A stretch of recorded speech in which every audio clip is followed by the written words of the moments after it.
Welcome to our channel. Today we how to set up CoinGecko alerts for watchlists and price drops, complete guide step by step clearly. To set up CoinGecko alerts for watchlists and price drops, first, navigate to the CoinGecko website.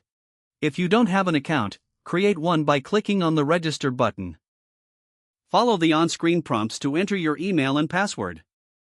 Once registered, log into your account. From the home page, search for the cryptocurrency you wish to add to your watchlist. Click on the cryptocurrency to open its detailed page.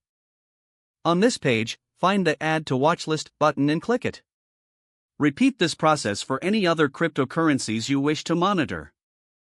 Next, navigate to your watchlist by clicking on the Portfolio tab in the header. Here, you will see all the cryptocurrencies you've added. To set an alert for price drops, click on the three dots next to the cryptocurrency in your watchlist. Select the Create Alert option from the drop-down menu. In the Alert Setup window, choose the price point for the alert. You can also select percentage drops if you prefer. Next, specify how you would like to be notified. Choose between email notifications or push notifications through the mobile app. Review your alert settings to ensure accuracy. Once everything is correct, click Create Alert to finalize.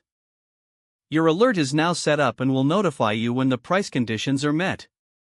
You can manage or delete alerts anytime from the same drop-down menu. To ensure you never miss an important update, regularly check your watchlist and alert settings. That's all you need to know to set up CoinGecko alerts for watchlists and price drops.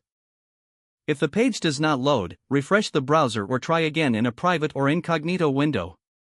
Make sure you are using the correct email address, then retype it carefully to avoid small typos. If your password is not accepted, use the reset option and create a new strong password you can remember. Check your spam folder for verification or security emails, then complete any requested confirmation steps. Enable two-factor authentication if available to improve account security and reduce unauthorized. After signing in, review your profile details so your contact information and settings are accurate and current. Don't forget to like this video and subscribe to our channel for more step-by-step tech guides.